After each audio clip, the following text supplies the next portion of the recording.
समीर और रिमझिम के सामने अब एक नई परेशानी खड़ी हो चुकी थी। एक तरफ वीरगढ़ की प्रजा की आस्था थी और दूसरे तरफ गांव की लड़कियों का भविष्य। रिमझिम चुपचाप खड़ी थी, उसके चेहरे पर चिंता साफ दिखाई दे रही थी। उसे समझ नहीं आ रहा था कि वह किस रास्ते को चुने। प्रताप साहब, प्रेम साहब, चाचा साहब और बाकी घर के सभी लोग रिमझिम के तरफ देख रहे थे। सबको उम्मीद थी कि रानी साहब कोई फैसला लेगी, लेकिन रिमझिम के दिल में सिर्फ एक ही बात चल रही थी कि जो सपना उसने गांव की बेटियों के लिए देखा था, क्या वह सपना अधूरा रह जाएगा। समीर ने रिमझिम की आंखों में चिंता देखा। वह समझ गया कि रिमझिम के लिए यह फैसला कितना मुश्किल है। समीर धीरे से रिमझिम के पास आया और बोला, रिमझिम तुम इतनी परेशानी क्यों हो? तुमने हमेशा सही के लिए लड़ाई लड़ी है, आज भी तुम्हें वही करना होगा जो सही है। रिमझिम ने समीर के तरफ देखा और बोली, समीर बात इतनी आसान नहीं है। एक तरफ माँ का श्रद्धा है, वीरगढ़ के लोगों का विश्वास है और दूसरे तरफ उन लड़कियों की उम्मीद है जिनके लिए हमने कॉलेज का सपना देखा था। अगर मैं किसी एक को चुनती हूँ तो दूसरे के साथ अन्याय होगा। समीर मुस्कुराया और बोला, रिमझिम तुम हमेशा समस्या में भी रास्ता ढूंढ लेती हो। तुम्हें याद है जब गांव की लड़कियां पढ़ाई के लिए दूर नहीं जा पाती थी, तब तुमने क्या कहा था? तुमने कहा था कि हर बेटी को आगे बढ़ने का मौका मिलना चाहिए। रिमझिम की आंखों में पुरानी यादें आ गई। उसने कहा, हाँ समीर, क्योंकि मैं जानती हूँ शिक्षा कितनी ज़रूरी है। मैं नहीं चाहती कि किसी बेटी का सपना सिर्फ इसलिए टूट जाए क्योंकि उसके पास पढ़ने की जगह नहीं है। उसी समय बुआ माँ वहाँ आ गई। उन्होंने समीर और रिमझिम की बातें सुन ली थी। बुआ माँ बोली, समीर बेटा, रिमझिम हमेशा दूसरों के बारे में सोचती है, यही उसकी सबसे बड़ी ताकत है, लेकिन अब फैसला सोच समझकर लेना होगा। समीर ने बुआ माँ के तरफ देखा और कहा, बुआ माँ, रिमझिम अकेली नहीं है। जब तक मैं उसके साथ हूँ, उसे किसी भी मुश्किल का सामना अकेली नहीं करना पड़ेगा। बुआ माँ की आंखों में गर्व दिखाई देगा। उन्हें खुशी थी कि उनका बेटा आज भी दूसरों की मदद करने और सही रास्ते पर चलने की सोच रखता है। तभी अभिक वहाँ आ गया। अभिक ने मासूमियत से पूछा, रानी साहब, सब इतने परेशान क्यों हैं? क्या फिर कोई बड़ी परेशानी आ गई?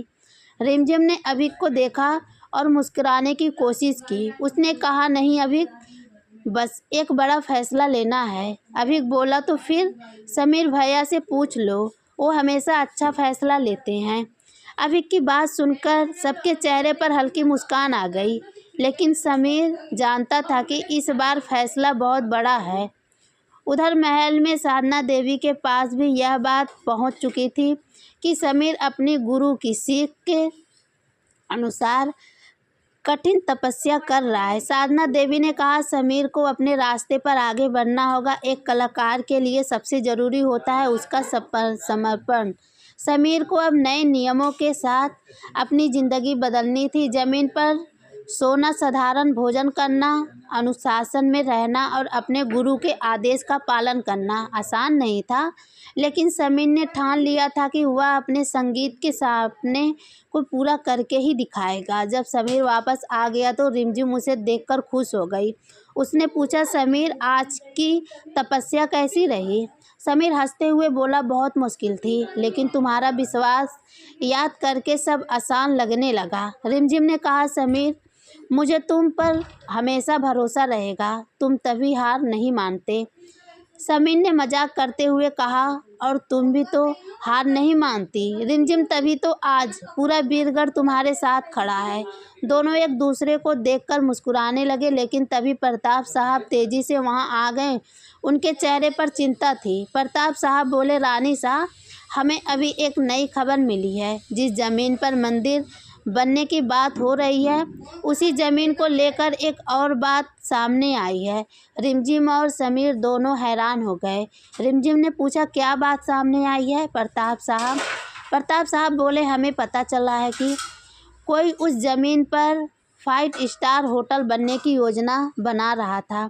समीर का चेहरा गंभीर हो गया। उसने कहा, लेकिन वह ज़मीन तो वीरगढ़ की जनता के लिए है, कोई वहाँ अपना फ़ायदा कैसे सोच सकता है? प्रेम साहब ने कहा, समीर सही कह रहे हैं, इस मामले की सच्चाई पता करनी होगी। रिमझिम ने दृढ़ आवाज़ में कहा, हम बिना सच्चाई जाने कोई फैसला नहीं लेंगे, चाहे सामने कोई भी हो। अगर किसी ने बीरगढ़ के लोगों के हक के साथ खिलवाड़ करने की कोशिश की है तो उसे जवाब तो ज़रूर देना होगा। सीरियल रिमझिम अब कमेंट ट्रैक में देखना, यह बेहद अपडेट आने वाला है कि समीर किस तरीके से रिमझिम के तरफ देखेगा। उसे अपनी रानी साहब पर गर्व महसूस हो रहा होगा। तभी अभिक ने कहा, रानी साहब, क्या हम भी पता लगाएंगे कि यह सब कौन कर रहा है?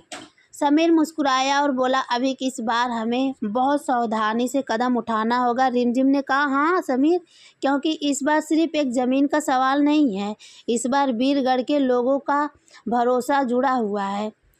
उधर रात के समय महल में सभी लोग टीवी के सामने बैठे थे। सबकी नज़रें उस खबर पर थी जो बीरगढ़ की ज़मीन को लेकर आने वाली थी। रिमझिम और समीर एक दूसरे की तरफ देख रहे थे। दोनों जानते थे कि आने वाला समय आसान नहीं होगा, लेकिन उन्हें यह भी पता था कि जब तक दोनों साथ हैं, कोई भी मुश्किल उन्हें हार नहीं सकता। सबकी नज़रें स्क्रीन पर टिक गई। अब सामने आने वाला था बीरगढ़ के ज़मीन का सबसे बड़ा सच। रात के 8:30 बज चुके थे। पूरे बीरगढ़ महल में सन्नाटा छाया हुआ था। सभी लोग टीवी के सामने बैठे थे। रिमझिम, समीर, अभिक, प्रताप साहब, प्रेम साहब, चाचा साहब और बुआ माँ। उसकी नज़रें टीवी के स्क्रीन पर थी। टीवी पर खबर चल रही थी कि बीरगढ़ की उसी ज़मीन को लेकर एक बड़ा विवाद सामने आया है जिस ज़मीन पर कॉलेज बनने का सपना देखा गया था। रिपोर्टर कह रहा था कि बीरगढ़ के ऐतिहासिक ज़मीन को लेकर एक नया मामला सामने आया है। जानकारी के अनुसार इस ज़मीन पर पहले शिक्षा संस्थान बनने का योजना थी, लेकिन अब यहाँ एक बड़े प्रोजेक्ट की चर्चा हो रही है।